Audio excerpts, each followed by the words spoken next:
اپنے مال سے زکات نکال سکتی ہے، اس میں کوئی حرج نہیں ہے۔ اور اگر شوہر غریب ہے تو عورت اپنے مال سے نکالا ہوا زکات اپنے شوہر کو دے سکتی ہے۔ اب آئیے زکات نکالنے کے فوائد کیا ہیں، کیونکہ وقت زیادہ نہیں۔ زکات نکالنے کے فوائد کیا ہے؟ سب سے پہلا فائدہ، حضرت عقبہ بن عامر رضی اللہ تعالیٰ عنہ کہتے ہیں، علامہ البانی رحمۃ اللہ علیہ اس حدیث کو صحیح کہتے ہیں، وہ کہتے ہیں کہ صدقہ ایک ایسی چیز ہے، دیکھیے یہ مت سوچیے گا مولانا صاحب بار بار صدقہ، زکات کو بھی صدقہ بولا جاتا ہے۔ صدقۃ تطہرھم وتزکیھم بہا وصلی علیہم بصلاتک سکن لہم۔ قرآن کریم کے اندر کئی جگہوں پر زکات کو صدقہ بولا گیا، خذ من اموالہم صدقۃ انما الصدقات للفقراء ان تبدوا الصدقات فللمال۔ کئی مقام پر قرآن کریم کے اندر زکات کو صدقہ بولا جاتا ہے، لیکن یہ فرضی صدقہ ہے اور وہ نفلی صدقہ ہے جو عام طور سے دیا جاتا ہے، تو اس لیے میں صدقوں کا جملہ استعمال کر رہا ہوں۔ فرمایا کہ یہ صدقہ انسان کے قبر کی گرمی کو دور کرے گا، کم کرے گا۔ یعنی معلوم یہ ہوا کہ اگر ہم دنیا کے اندر اللہ کے راستے میں اپنا محبوب مال خرچ کرتے ہیں جس طریقے سے قرآن کریم حکم دیتا ہے، لن تنالوا البر حتى تنفقوا مما تحبون وما تنفقوا من شيء في سبيل الله، یعنی جو تمہارے نزدیک سب سے محبوب مال اور پسندیدہ مال ہے وہ اللہ کے راستے میں تم خرچ کرو، تو وہ مال، وہ صدقہ قبر کے اندر پہنچنے کے بعد قبر کی گرمی کو ہم سے ہٹا دے گا، دور کر دے گا۔ اللہ تبارک و تعالیٰ اس کے ذریعے سے قبر کی گرمی کو نرم کر دے گا، ہمارے لیے باعث عزت بن جائے گی، ہمارے لیے باعث خوشی بن جائے گی اس صدقے کو دنیا کے اندر نکالنے سے۔ دوسرا فائدہ، اسلام کو کتنا فائدہ ہوتا ہے؟ حضرت ابو ہریرہ رضی اللہ تعالیٰ عنہ کہتے ہیں، رجل آتاہ النبی صلی اللہ علیہ وسلم، صحیح مسلم کی روایت، اللہ کے رسول جناب محمد رسول اللہ صلی اللہ علیہ وسلم کے پاس ایک شخص آتا ہے اور وہ سوال کرتا ہے۔ سوال کس چیز کی کرتا ہے؟ بہت ساری بھیڑ اور بکریوں کی۔ اللہ کے رسول صلی اللہ علیہ وسلم سے بہت ساری بھیڑ اور بکریوں کا سوال کرتا ہے، اور اتنا سوال کرتا ہے کہ دو خالی جگہ پہاڑ، یعنی دو پہاڑوں کے درمیان جو خالی جگہ ہوتی ہے وہ خالی جگہ بھر جائے، اتنا مانگتا ہے۔ آج کوئی ضرورت مند آدمی مجھ سے اگر مانگتا ہے کہ آپ 1000 روپیہ مجھے دے دیجیے تو ہم سوچ میں پڑ جاتے ہیں، یہ 1000 کیوں مانگ رہا ہے، یہ 2000 کا سوال کیوں کر رہا ہے؟ بھائی آپ کے پاس 10,000 زکات کے پیسے ہیں، اور اگر وہ 2000 روپیہ آپ سے سوال کر رہا ہے آپ کو دینے میں کیا دقت ہے، کیا حرج ہے؟ کوئی حرج نہیں ہے، لیکن سوچ کی فکر ہے۔ سوچ کی فکر یہ ہے کہ ہمیں 10 لوگوں میں دینا، جبکہ یہ قرآن اور حدیث کے بالکل خلاف ہے، سراسر خلاف ہے۔ اسی لیے ہندوستان کے اندر غریبی ریکھا مسلمانوں کی دور نہیں ہو رہی ہے۔ جیسی سوچ ہماری حکومت کی اسی طریقے کی سوچ مسلمانوں کی، وہی سوچ، بالکل وہی روش، وہی راستہ مسلمانوں کا بنا ہوا ہے۔ اسی لیے ہندوستان کے اندر غریبی ریکھا دور نہیں ہو سکتی ہے مسلمانوں کے اندر سے۔ اگر مسلمانوں کی سوچ صحیح ہوتی، ہماری فکر صحیح ہوتی تو آج ہندوستان کے اندر کوئی مسلمان غریب نہ ہوتا۔ تو ہندوستان کو آج سے تھوڑی نہیں، کیا معلوم کون سی، یہ تو سائنسداں ہی بتا سکتا ہے، تاریخ ہی بتا سکتی ہے۔ اللہ کے رسول جناب محمد رسول اللہ صلی اللہ علیہ وسلم نے ساری بھیڑ اور بکریوں کو اس کو دے دیا، عطا کر دیا، اور کہا کہ لے جاؤ۔ اب اس کا فائدہ کیا ہوا دینے کا؟ ہم اور آپ سوچتے رہتے ہیں کہ نہ دے دے کہ نہ دے دے، کیا 2-4-10 ہزار کے مالک کیا بن گئے، اور وہ بھی آپ کا مال ہے نہیں، وہ تو اللہ کے راستے کا ہے، وہ آپ کا نہیں ہے، وہ آپ کے لیے حرام ہے، جیسے سود حرام ہے، بیاج حرام ہے، کسی کا چھینا ہوا مال حرام ہے، اسی طریقے سے زکات کا مال اس شخص کے لیے حرام ہے جو صاحب استطاعت ہے، جو صاحب نصاب ہے۔ اللہ کے رسول جناب محمد رسول اللہ صلی اللہ علیہ وسلم نے یہ دیا، وہ اپنی قوم کے پاس پہنچا، ایو قوم، اے میری قوم کے لوگوں، فرمایا اسلموا، کہا تو اسلام میں داخل ہو جاؤ، کہا تو اسلام میں داخل ہو جاؤ، کہا کیوں؟ کہا کہ میں ایک ایسی شخصیت کے پاس گیا تھا جس کو لوگ رسول کہتے ہیں، جس کو لوگ پیغمبر کہتے ہیں، اور میں محمد رسول اللہ صلی اللہ علیہ وسلم کے پاس گیا تھا. ان سے دو پہاڑوں کے درمیان خالی جگہ کو پر کرنے کے برابر ہم نے بھیڑ اور بکریوں کا سوال کیا. میں نے مانگا ان سے اور انہوں نے مجھے عطا کر دیا. اور اس ذات کو، اس شخصیت کو اپنے فکر و فاقہ کا ایک ذرہ برابر بھی خوف نہیں ہوتا ہے. اللہ تبارک و تعالیٰ نے ارشاد فرمایا الذین ينفقون فی اموالهم فی سبیل اللہ ثم لا ينفقون منا ولا اذلهم.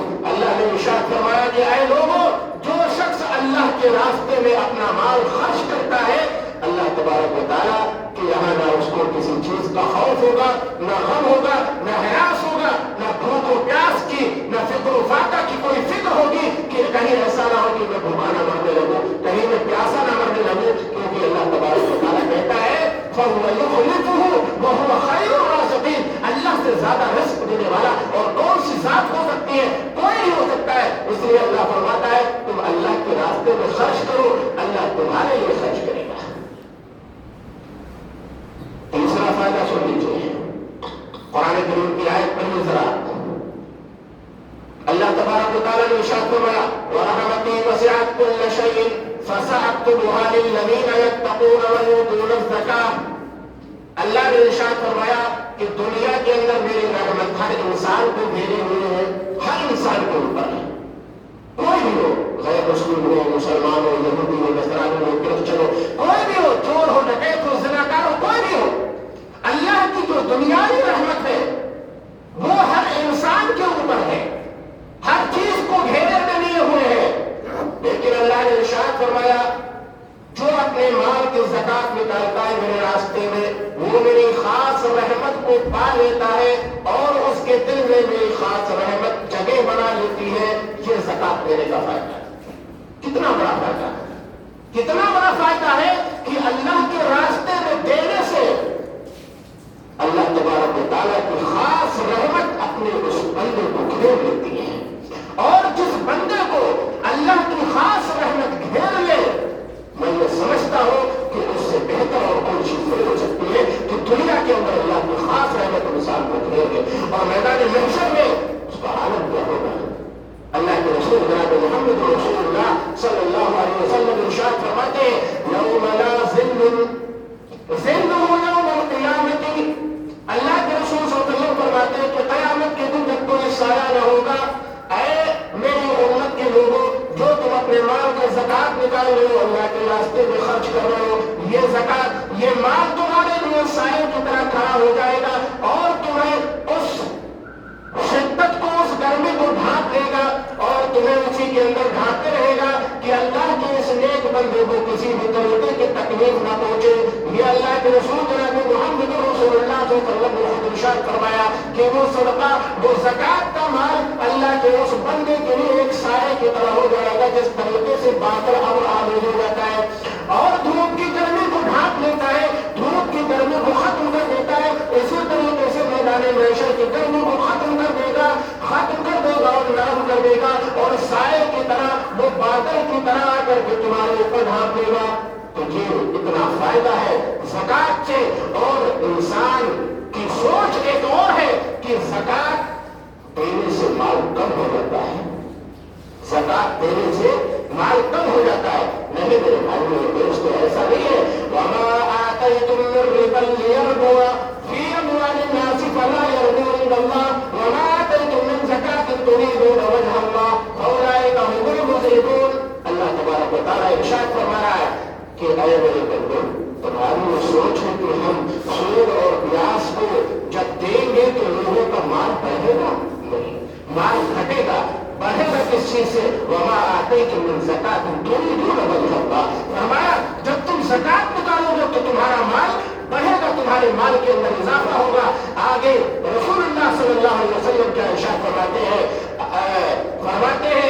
کہ قال اللہ عز وجل قل ابن آدم انفقوا علیک، کہ اللہ فرماتا ہے، یہ حدیث قدسی ہے صحیح بخاری کی، اللہ فرماتا ہے کہ اے میرے بندو تم خرچ کرو، اللہ تمہارے اوپر خرچ کرے گا.